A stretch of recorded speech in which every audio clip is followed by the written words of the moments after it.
Welcome everyone to the webinar on contextualization of humanitarian learning from theory to practice. I am Maria Kusa, the GHI Academy Division Manager. The Academy is the capacity building arm of the Global Health Institute at the American University of Beirut. Allow me to introduce our three panelists. Gabrielle Skimberry is the Head of Learning and Organizational Services at the Humanitarian Leadership Academy. Gabrielle has over 20 years of experience working in the humanitarian and development sectors. She has overall responsibility for the identification of global learning needs and the development of high-quality learning products, customized learning services, and tools in the humanitarian sector. Louis John Aguila is the Project Manager for Instructional Design at the Center for Humanitarian Learning and Innovation. Louis has 10 years of experience working as a learning professional in the private and humanitarian development sectors. Louis takes a learner-centered approach in managing e-learning, scenario-based face-to-face training, and blended curricula programming. Hussein Ismail is the coordinator of the Middle Eastern Center for Humanitarian Advancement at the Global Health Institute. Hussein has 6 years of experience working in the humanitarian and development sectors. His work is focused on the development and contextualization of humanitarian learning modules and the design of global health courses. So we're going to first start with the panel presentations. This will then be followed by a 10-minute Q&A session. So please feel free to type in your questions as we move along. We will also be including poll questions throughout the presentation, and we'd like to encourage you all to participate. Gabrielle, handing it over to you. Thanks, Maria, and good afternoon, everybody. Thanks very much for joining the webinar. I'm just going to spend the next 5 to 10 minutes just setting the scene a little bit for you and exploring together what we mean by contextualization, why we feel it's important, and what questions you could ask yourself to help decide whether contextualization is the answer you need before handing over to my colleague Louis to share more practical experiences. But first, just a quick poll to ask you, do you have experience in contextualizing learning for different audiences? So just answer yes, no, just to give us an idea of who we've got on the call. I'll just give you a moment.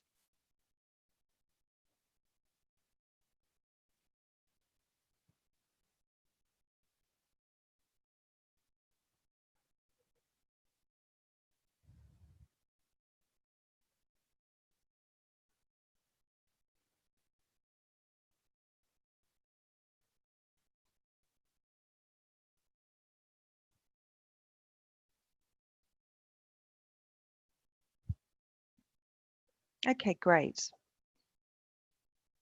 So we have a varied experience of people.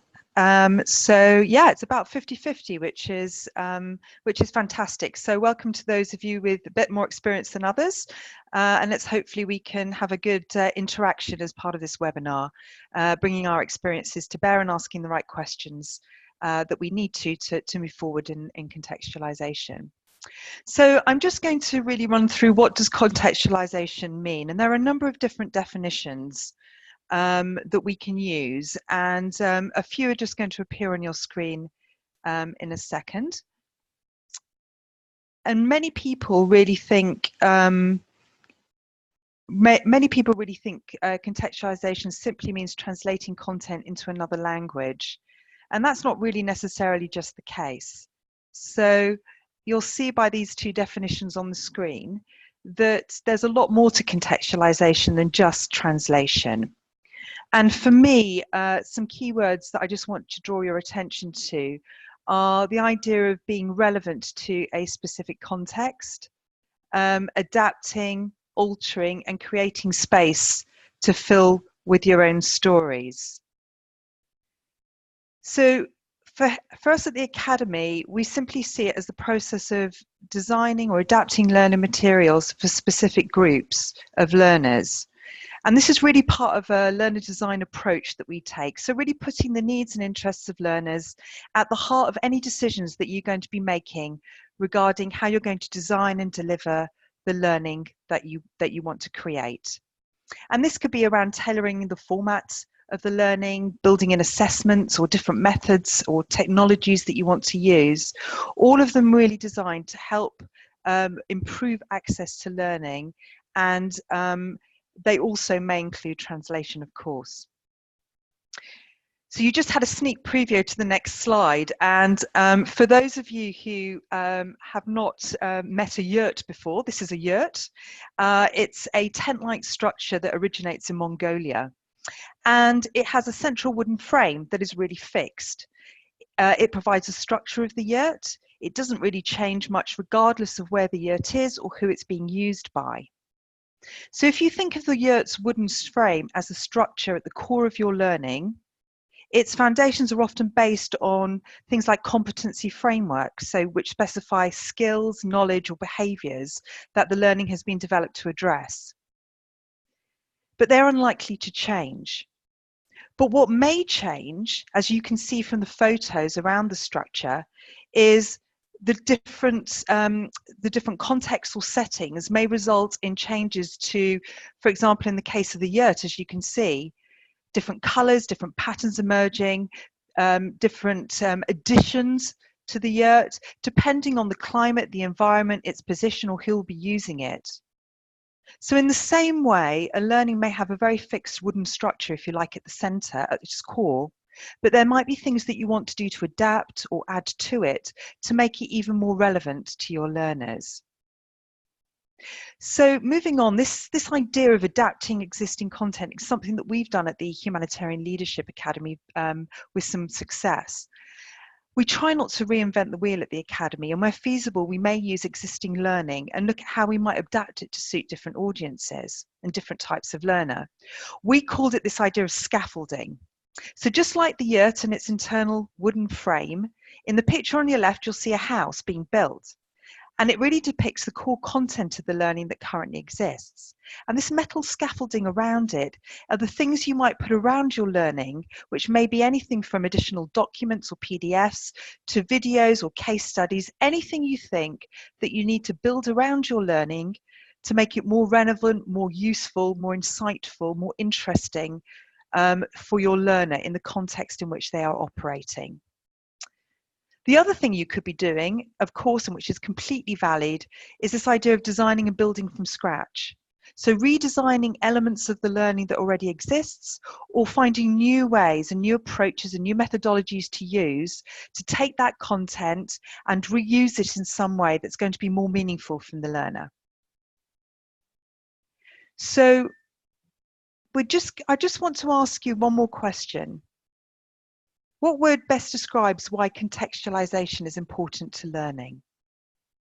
So in front of you, you've got a number of sort of ideas here. Just be interested in your thoughts.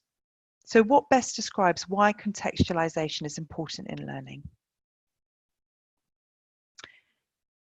So for me, and as you're filling that in, I made one earlier, which is just behind here, which you'll see in a second. But for me, and I think for you and those of us who really are putting learning at the core of what we do, we want to be able to provide learners with relevant learning at the right time, in the right way, to make it as meaningful and practical as possible so that they can easily apply that learning in their work. And for me, learners need to see the relevance in what they are learning and have the space and the ability to really apply it. So for that, learning needs to be able to land well. And for adults to learn, they need to be able to construct that relevance and meaning from the learning. So contextualization can really help promote this transfer of learning and improve the retention of information and knowledge, making it even more likely that the learning will be implied. So if we just have a look at what I had before, some of the words that really spring to mind, and I think what we've seen from the poll is all of those pieces, so about building a learner's understanding, make it easier to apply, are all absolutely relevant, and you're all right. It's interesting actually from the poll that nobody's mentioned about capturing local knowledge, and I'm going to talk about that in a second, because actually that's kind of really important in contextualization and something you might want to consider. But certainly the idea of making it culturally appropriate and inclusive is really important, because cultural differences need to be recognized in learning. Yeah, we need to be able to take into account learners' values, beliefs, and the environment in which they are operating. Contextualization is also key to accessibility, yeah? So we can make learning as accessible as possible to people, regardless of what technologies they may use or their personal limitations. And the interesting thing, which nobody has actually thought of, is the capturing local knowledge. So for me, contextualization also allows for local experience and knowledge to be captured and included in the learning. So for example, there might be informational practices that are considered really important in different local areas and really useful by local people who are directly affected by crisis. And what you can do is be working with those individuals to identify what that experience is and build that as part of your learning, as part of the scaffolding you're going to be putting around your learning, so that you can really utilize local knowledge to best advantage. Yeah. So that's just one thing to really consider, and you may have a few questions about that. But before I finish, I just wanted to leave you with a few questions that you might want to consider. So when do you actually contextualize?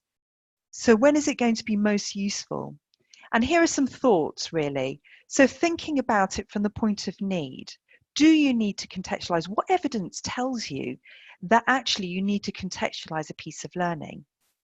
Why is the existing learning that you have not sufficient for your needs? Thinking about demand. So what evidence do you have that there is actually demand for this learning or this type of contextualized learning? Where is that demand coming from? And are the people demanding it, are they a priority for you? And then really thinking about your resourcing. So you need to be thinking about the budget and time you have, and also the resources such as people, so your subject matter experts, the people you may work with and the learners who you may need to engage with in order to redesign or build out new content. And these are all just things that you need to think of before you even enter contextualization. I'm going to leave you with those thoughts, and I'm going to ask my colleague Louis just to jump in now and bring it to life really with some examples of his own experience of contextualization. And we'll come back to any questions you have at the end. So thanks. Thank you, Gabby. Hello, everyone. Again, I'm Louis. I was formerly the learning lead of the Humanitarian Leadership Academy in the Philippines. Eventually, the Center for Humanitarian Learning and Innovation, which was a partnership of the Academy and Code NGO. So now I work for the Norwegian Refugee Council in Oslo as Instructional Design Project Manager. I'm here to share my experience, but before I do that, I also want to share, I know that from the poll earlier, half of the room has had some sort of experience contextualizing learning. So for those that did, if you don't mind sharing your experience, what type of contextualization activity have you been a part of? So just select from the poll. There's a couple of options there for you, whether it's about translation of a language or replacing examples in case and user stories, or converting learning into a different format, or delivering to a different user group. So while you do that, I'll talk about this other thing that you can see on the screen, which says how to contextualize learning. So I want to walk you through an example of our experience, and that's with business continuity planning for micro, small, medium enterprises, or MSMEs. So just a quick context, we're linking business continuity with humanitarian learning because it is essential in times of crisis that critical services are delivered. So and that requires planning, that requires making sure that you're going through a thoughtful process of preparing, protecting, and ensuring all your internal and external dependencies, particularly your organization, supply chain, that there's a plan in place in case the operations stop. So let's see if we can stop the poll and have a quick look at the results. So we see, well, the top one is converting learning into a different delivery format. That's interesting because that's what I specialize in. And so I'm preaching to my friends here. And the second is delivering to a different user group. So I have some fun stories about that in my presentation too. So going back to our source content. So think of this as our yurt from Gabby's example earlier. So this is the core of the tent that we want to further decorate and make relevant to our visitors or learners. I got lost a bit with that with that analogy, but I hope you we're on the same page. BCM, or Business Continuity Planning for MSMEs, is our core content. So it's a 2-day face-to-face workshop that aimed to train over 1,000 business leaders from small, medium, and micro enterprises on business continuity. So that so in that workshop, we talked about the concepts of business continuity. We talked about the roadmap for their business continuity plan, and we had interactive activities to have the learners fill up the components of each plan, present them, and be evaluated, so that they, one of the takeaways for the training for these learners is an actual plan, or at least a roadmap towards creating that plan. So we did that in partnership with Unilever, Save the Children UK, Philippine Disaster Resilience Foundation in the Philippines. If we move to the next slide, so this is our first contextualization. So part of the initial core content was an evaluation and a case study of the lessons learned in the project, and some recommendations on how we can further scale it up, because 1,000 is but a small number in the grand scale of the number of business leaders in the Philippines. So one of the things that we did to further contextualize it is through contextualizing the delivery, the modality, more simply the format. So instead of offering it solely as a 2-day face-to-face course, we created an alternative that's a 1-hour online course. So to sort of get rid of that scalability roadblock. So in this particular course, we partnered with Futurity Learning, which is a digital learning company in the Philippines. So we created video-based courses that talked about the concepts of BCM, that talks about the components of the form and the worksheet that we use in the face-to-face training. So here, they will still learn about that same form, although because it is online and we don't have a sort of a virtual instructor, there's no way for the participants to get feedback. But basically, we're telling them, here's the concept of preparing, here's a tool that you can use. On to the next, which is another contextualization. If we move to the next slide, thank you. This is a contextualization of the audience and the modality. So now we already have a face-to-face version ready. We have an online version available that's more accessible. But as I just mentioned earlier, so you don't get the full equivalent experience of a face-to-face course. And as I'm sure some of you can relate as learning and development practitioners or as learners yourselves. So blended learning is it's a fun and nice and very useful approach when it comes to learning these days, because it combines the self-paced and the freedom that you get from a self-paced course. You can, and the convenience, you can take it anytime you want. But at the same time, during the face-to-face components, whether it's live or in, whether it's virtual or in person, you get a better sense of, that interaction from other fellow adult learners, and you get to hear their experience and share from them, because as adults, that's how we learn. So we contextualized the face-to-face course into a blended course, mixing some of the components of the earlier project for just the purely online version, and then creating a specific 1-day workshop that's for a different audience, which are cooperatives.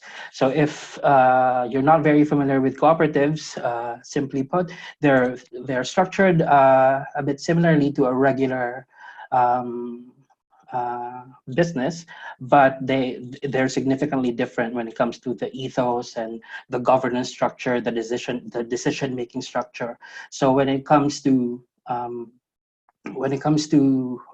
preparing for a disaster or a potential disaster, they have to consider significantly different things as well, but apply the same exact concepts that a regular business, a regular enterprise will do. So it was a fun experience. You can see some of the pictures that are there as well, because we worked with a government agency, Cooperative Development Authority, and we trained their trainers actually, so that it doesn't stop with our project. So the program gets to continue on and be embedded in the ways of working of this specific government agency.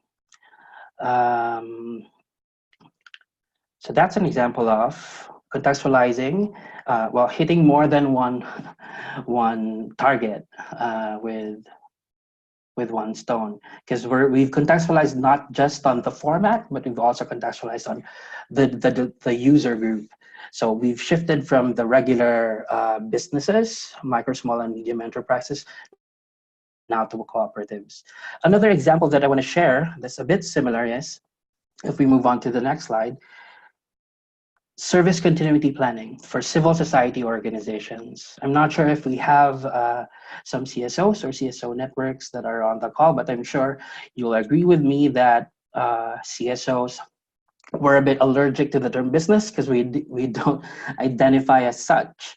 But what we've done in this program is to not focus on the revenue part of the business, the bureaucracy part, but more focus on the operations part.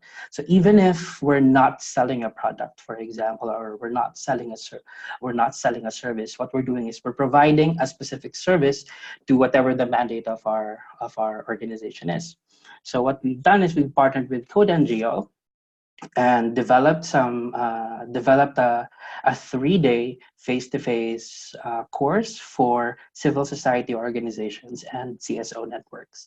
So it talks about the concepts of business continuity as an industry, and then adapts it to the context of civil society organizations, whether you're a development NGO, for example, or a microfinance NGO that cater to farmers or fisher folk. So that's the type of context that we've done. So we've applied some tried and tested private sector concept and made it relevant to a totally different user group.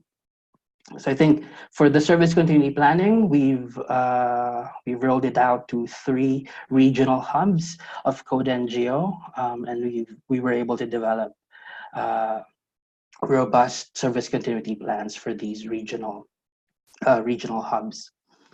My last example is for government units, because they're not exempt from being hit by natural and human-induced disasters as well. So we partnered with a province in the Philippines, provincial government of Cebu, and we've trained representatives from their provincial head offices or section offices. At the same time, we've also trained representatives from the municipalities and cities that are belonging to that province. So again, we've shifted the topic from private sector MSME perspective to CSO perspective, and now to public sector perspective. So because our public sector friends, they're very used to responding when it comes to emergencies, but what usually falls on the plate is if the disaster hits them.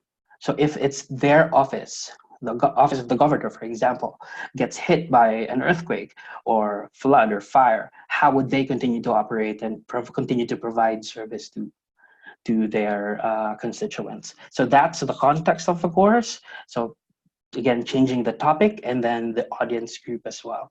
So I want to end with just saying that Contextualization doesn't always mean that you're reducing the number of days, because I know that's one benefit of contextualizing delivery format. If you're going to switch from face-to-face to blended, or face-to-face to online, so that is definitely a benefit, but it doesn't mean that that's the ultimate goal.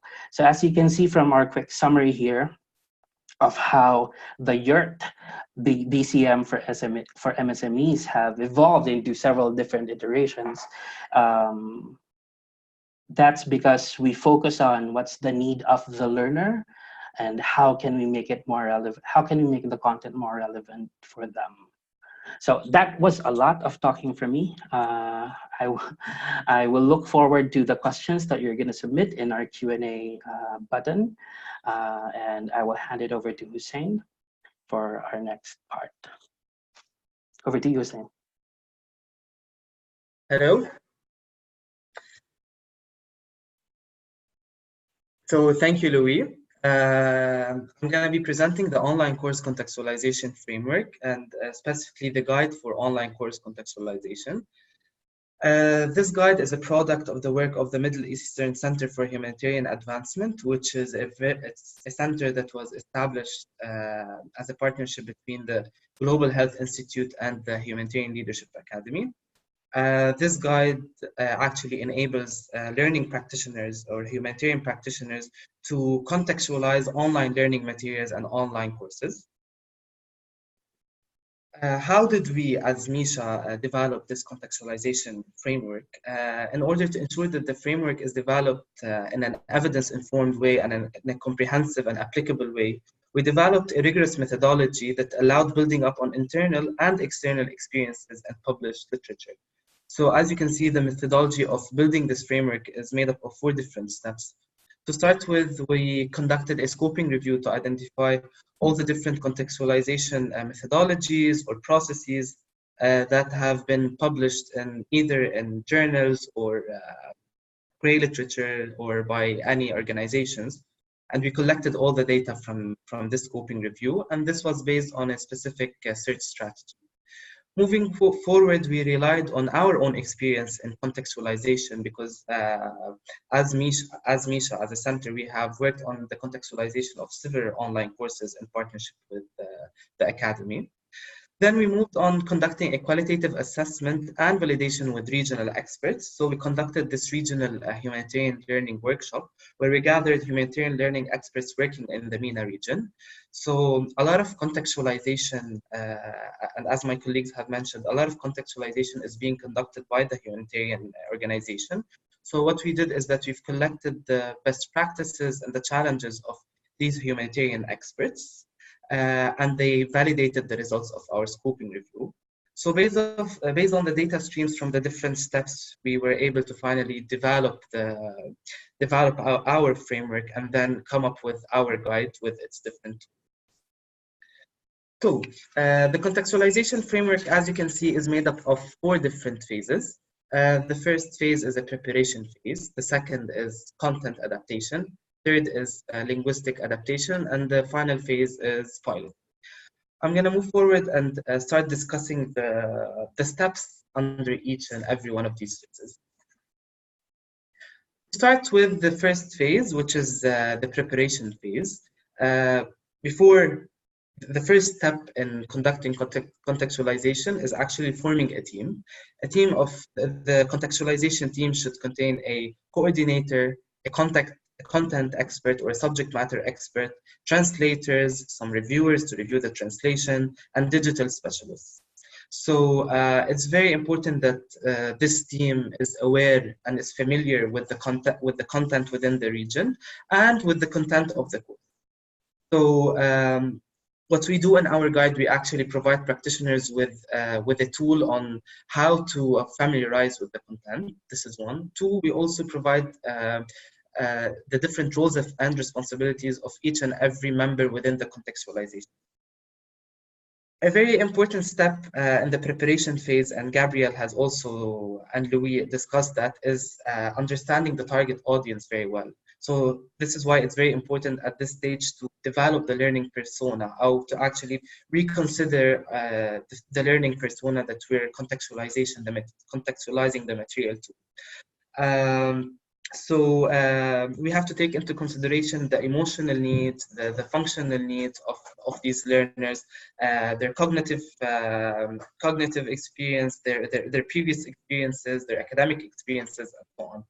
And what we do in our guide, we actually also provide a process, and we provide the tools for practitioners on how they can develop the learning personas for the learning material. Moving forward to the second phase, which is the tough phase within the contextualization process, which is adapting the content. When we're talking about content adaptation, we take into consideration two things: the written content and the tools and visuals. So when we're adapting the content, we have to take into account the different cases and examples within the course. We have to make sure that the examples are relevant to the region. For example, if I'm contextualizing course for the MENA region, this means that the cases that should be used are cases on migration, refugees, and conflict sensitivity, rather than having cases on volcanoes and earthquakes and so on. So it's very important to take the context into consideration, and to make sure that the content that's being used, even the names that's being used, are relevant to the learners and they can relate to the learners. In our guide, we actually provide also a tool on what are the questions that should be considered when adapting content. These include, for example, are the names used in the courses representative of the region, or should we change them? Are the humanitarian cases relevant to the region? Can the learner relate to the pictures or the visuals within the region? Another thing that's very important and essential is adapting the visuals and the tools in the course. And by visuals and tools, we mean the pictures, the web design, the videos, and the audios that are used in the course. It's important to look at the colors that are used. Maybe we can reconsider the pictures that are used in the courses. In some areas, for example, of the world, some hand gestures might be considered offensive. And maybe the outfits of the people within the pictures also are not relevant to specific areas and cultures. So it's very important that the people who are contextualizing the courses are culturally aware of the culture of the learners representing the content. We also provide within the guide different tools and different softwares that also can be accessed by the contextualizing team to adapt and contextualize. Moving forward, the third phase is the linguistic adaptation. If we're contextualizing material or content for people from a different region or who speak a different language, it's very important that we translate the material.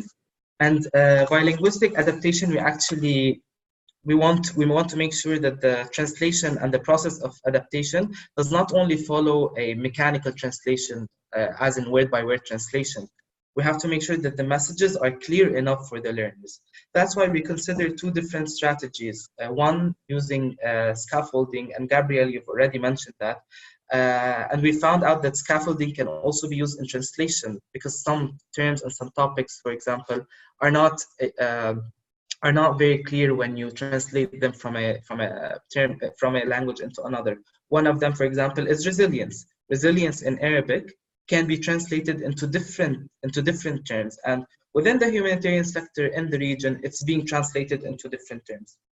So another strategy that can be used is using a preset lexicon, or actually developing a lexicon. And this would ensure that we're using a consistent terminology across the different courses and across the sector within the region.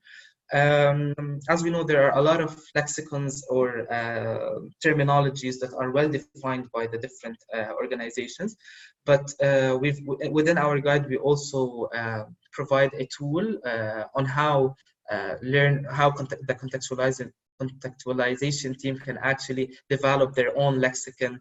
Let's say if the content is or the sector is. The final step is the piloting. The final phase is the piloting phase. Within the piloting phase, we can conduct two types of evaluations. And it's very important to understand the importance of this phase, because even though the contextualization team might be aware of the culture and might be aware of the content, some mistake the team might do some mistakes when it comes to the level of the course and the type of the terminology that's being used within the course. So here we can use two types of evaluation. To start with, we have to conduct quality assurance. So maybe get a cohort that represents the learning persona and let them evaluate the content of the course. Also within our guide, we provide different evaluation tools for the content, for the design, for the visuals, and even for the language. It's also important to, after finalizing the course and piloting it and then rolling it out, it's very important to consider conducting a continuous quality improvement. And by that, we will be always collecting feedback, and we'll always be evaluating the content and the design of the course by the learners every time the learners actually take in the course. So just some contextualization tips before we move to the question section. It's very important that we know, and I'm building on what Gabrielle and Louis were mentioning. It's very good to know why are we contextualizing, and what is the need for contextualization.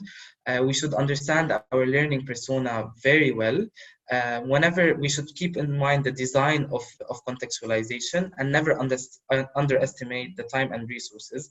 As I mentioned earlier, there's a big team that actually works on contextualization, so we have to make sure that the resources are well allocated from the beginning of the process. And of course, we have to conduct quality assurance and pilot the courses after we're done with the contextualization of the courses. So we're gonna move into the poll now before giving the floor to Maria. So from a scale of 1 to 5, how much do you feel better able to make more informed choice about when to contextualize learning? I'm gonna give you only a few seconds to answer this question.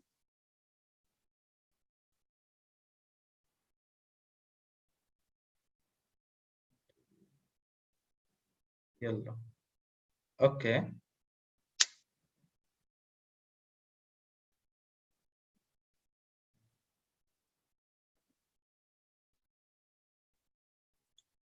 We're waiting for everyone to answer.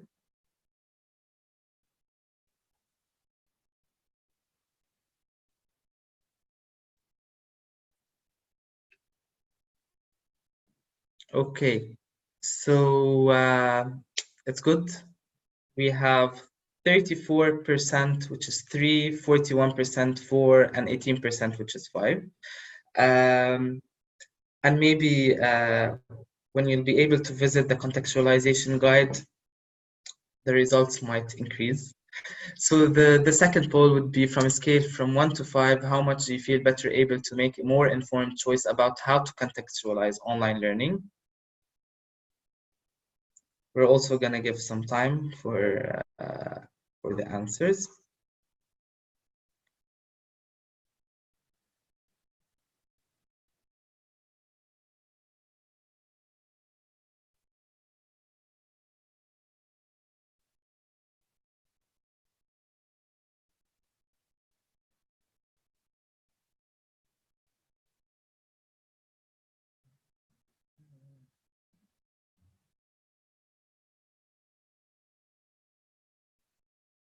Okay, very good. So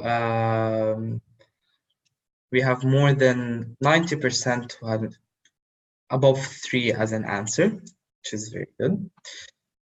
So now I'm gonna move back to Maria, who's gonna help us in the quality in the questions.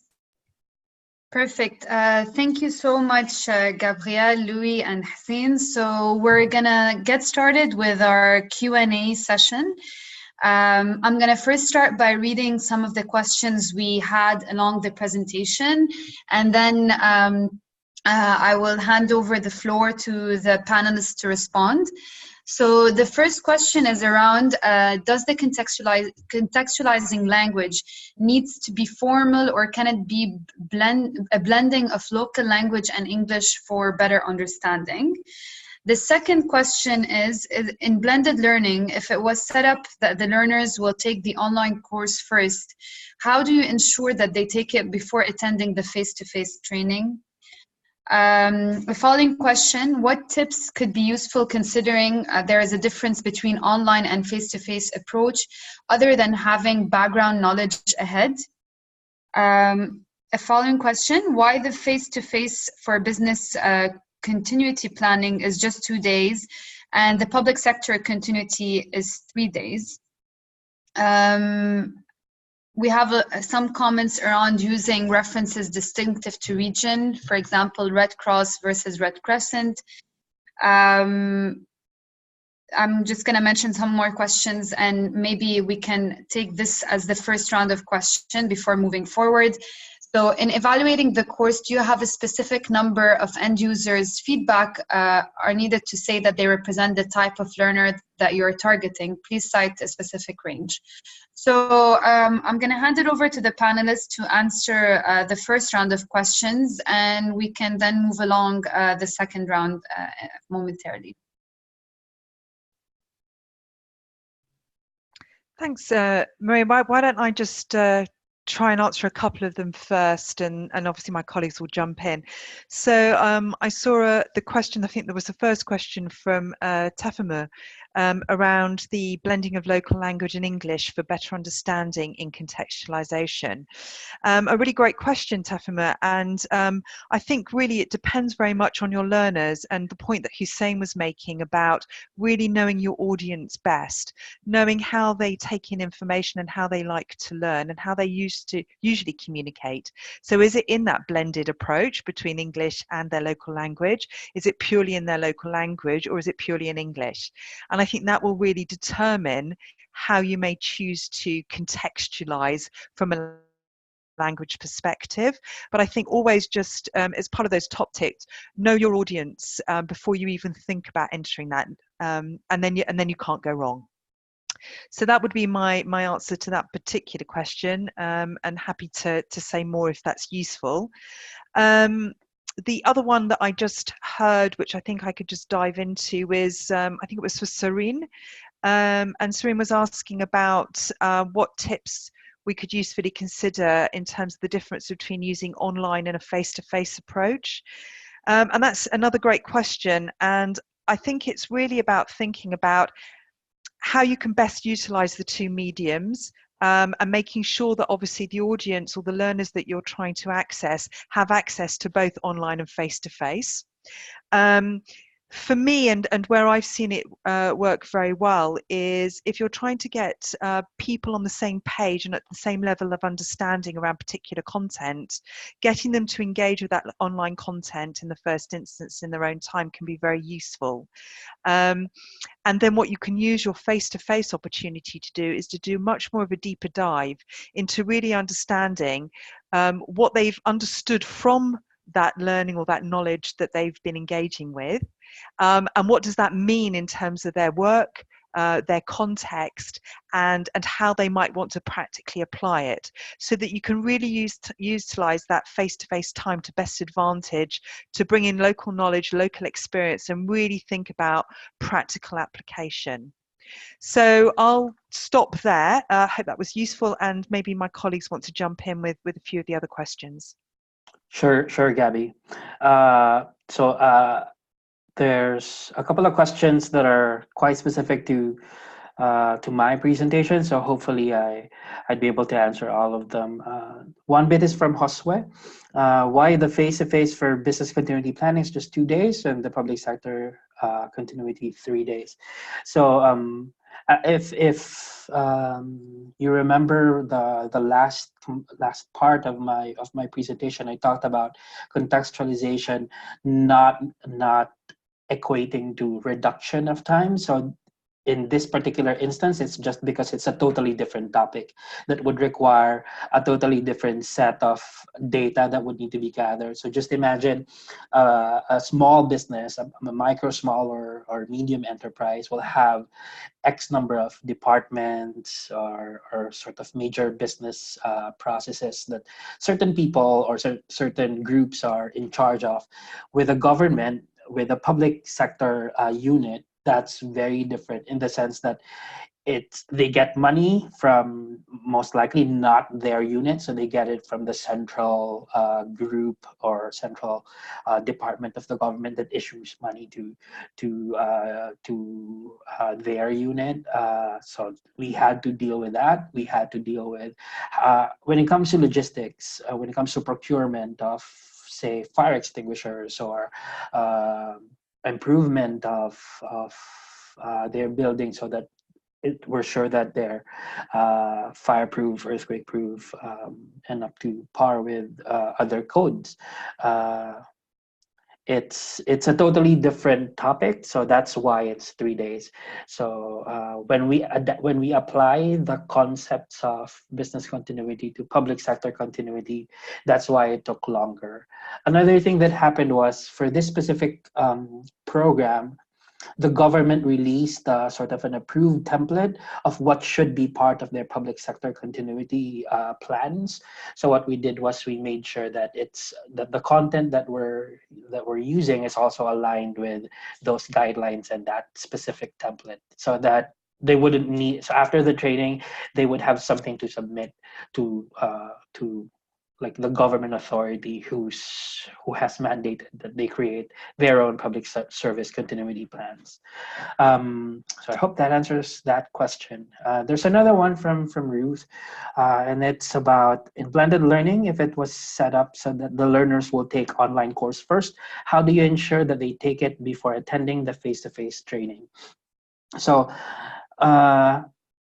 if the question is how do we ensure, a big portion of it is your learning management system. Where you're housing the online course, does it give you the ability to track their completion, whether they're enrolled, who has seen the course, who has completed it and provided feedback before you confirm them to the face-to-face training? So that's one component. In all of the examples that I mentioned earlier, we've used Kaya, which is the Academy's learning management platform.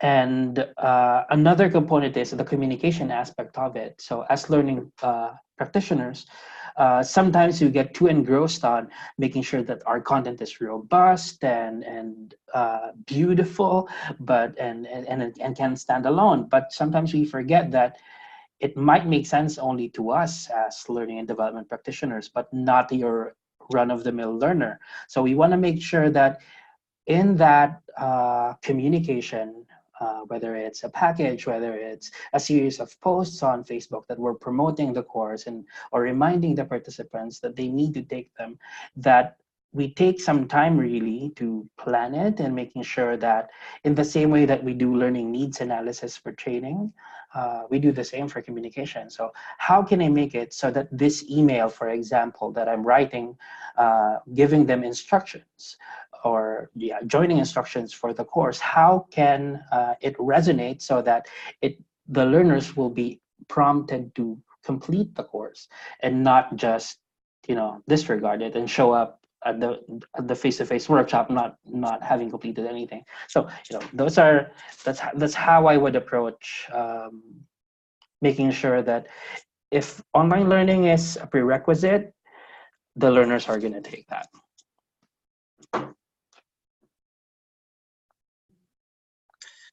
Thank you for answering most of the questions of the first round. I just want to answer also the question of Sirine. What tips could be useful considering there's difference between online and face-to-face approach, other than having background knowledge ahead? So yes, the learning modalities of face-to-face and online learning is different. And when we're designing for online courses, it's a bit difficult to make sure that the key messages and the learning objectives are actually reaching to the learners. But this all depends on the design. Like, yes, we should understand our learning personas very well. We should know better what are their experiences and what is their previous knowledge, but it all depends on the design and on the actual course framework. So what are the learning objectives, and how can we pick the different learning modalities, either through online learning or face-to-face learning, that can actually make sure that we can match the learning objectives with the activities or the resources that we have built within the course. So I'm gonna move back to Maria for the next batch of courses questions.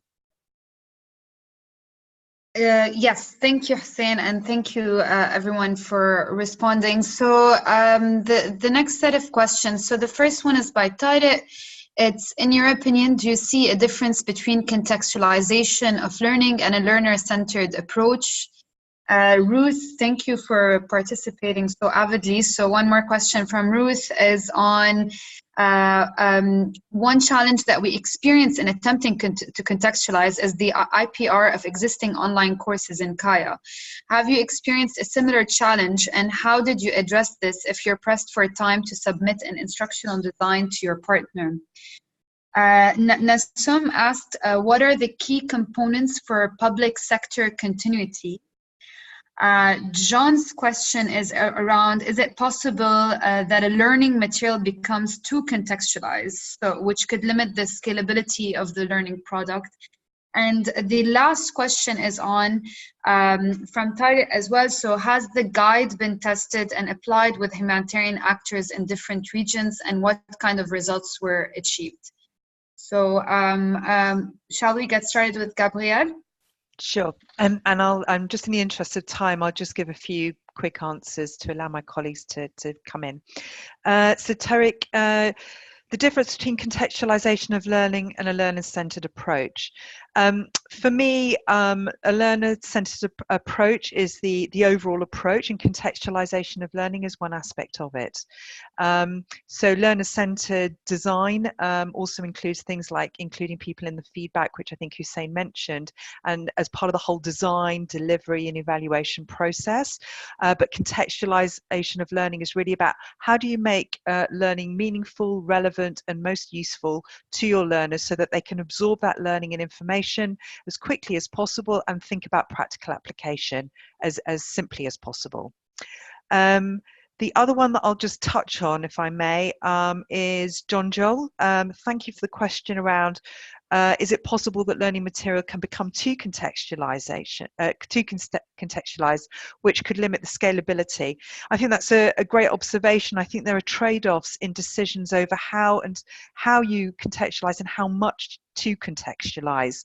So you might be developing very highly contextualized content for a very small, tightly defined group of learners that may be appropriate to their very specific learning objectives in a particular context, because the demand for that is so high that you need to, and you have prioritized that particular need. But in other contexts, you may say, well, actually, there is a benefit to producing a piece of learning that can be designed in a way that it can be adapted very easily to multiple contexts and multiple audiences, with some very light touch contextualization with, a different case study, for example, that be included, maybe different sets of pictures, photos, quotes, etc. So it really does depend on, who this is for. And the amount of demand you have for it. If you go too contextualized right from the start, then you may find that it's a bit more difficult to adapt it for multiple audiences moving forward. But again, these are the kind of core questions that you need to ask yourself right at the start. And it really is defined about demand for the learning and the evidence which shows you why you need to contextualize and who for. So just in the interest of time, I'm going to stop there, hand over to Lou if there's anything that you want to build on or any other questions. And if there's room at the end, I'll come back on some others.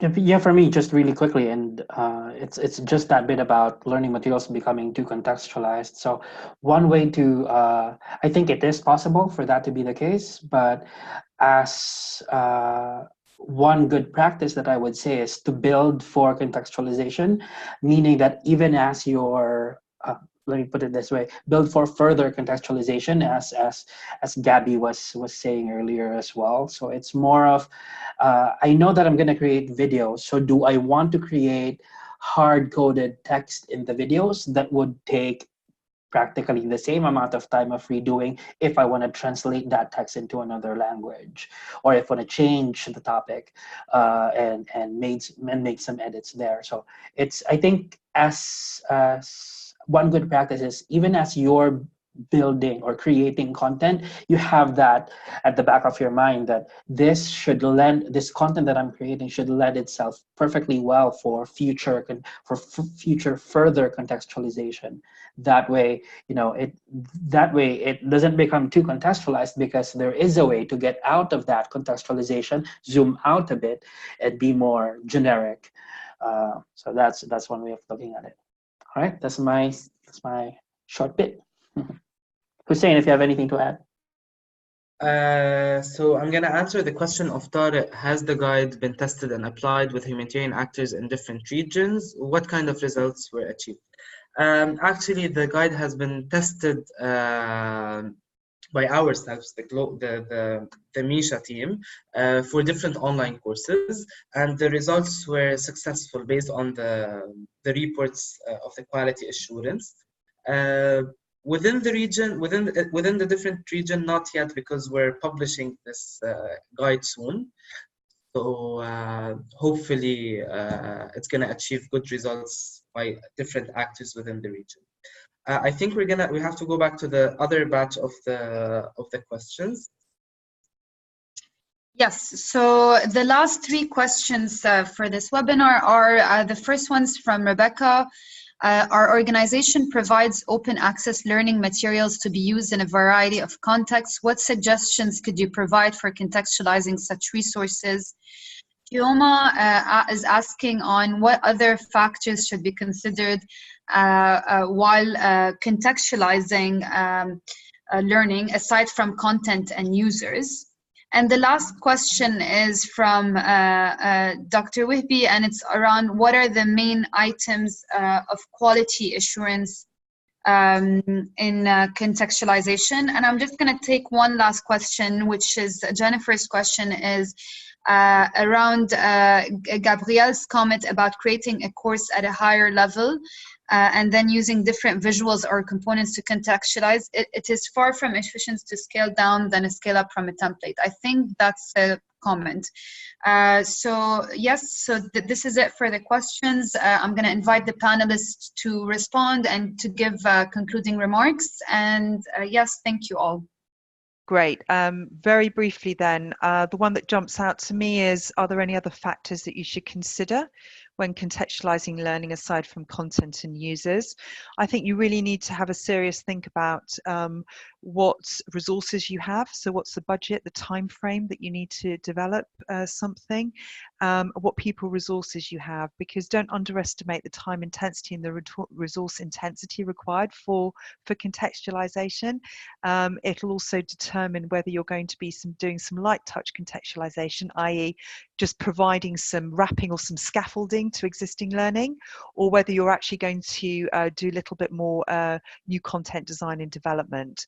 So I would say don't underestimate that, and also think about the kind of the modalities as Louis said. So how are you going to be delivering this learning, in what context, using what type of technologies, or will you be using face-to-face, and all those things will inform the design. So Louis or Hussein, over to you.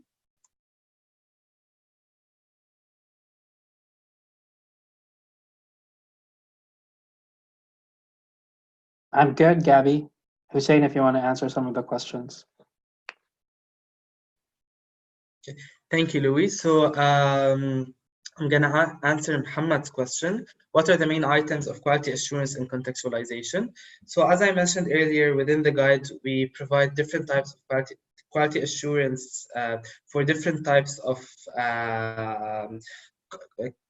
content check. This includes, for example, course evaluation to check the content, the language, the design of the course, and the visuals. There are different questions that can be answered, and these are presented in the guide. For example, is the content clearly presented and structured in a logical, consistent way?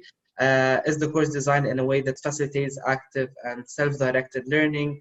Do the navigational instructions make the organizations of the course easy to can relate to the pictures or the videos within the course? So it all depends. There's no like one way of conducting the quality assurance. You have to take into account different components when conducting the quality assurance and tailor your own tool based on your courses and your learning persona.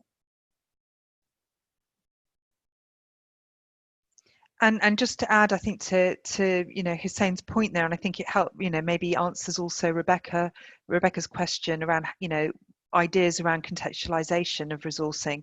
I think, as we've all mentioned, really, it's really thinking about, could I provide an additional case study? Is there a checklist, a PDF, or other materials that I can build out and signpost to?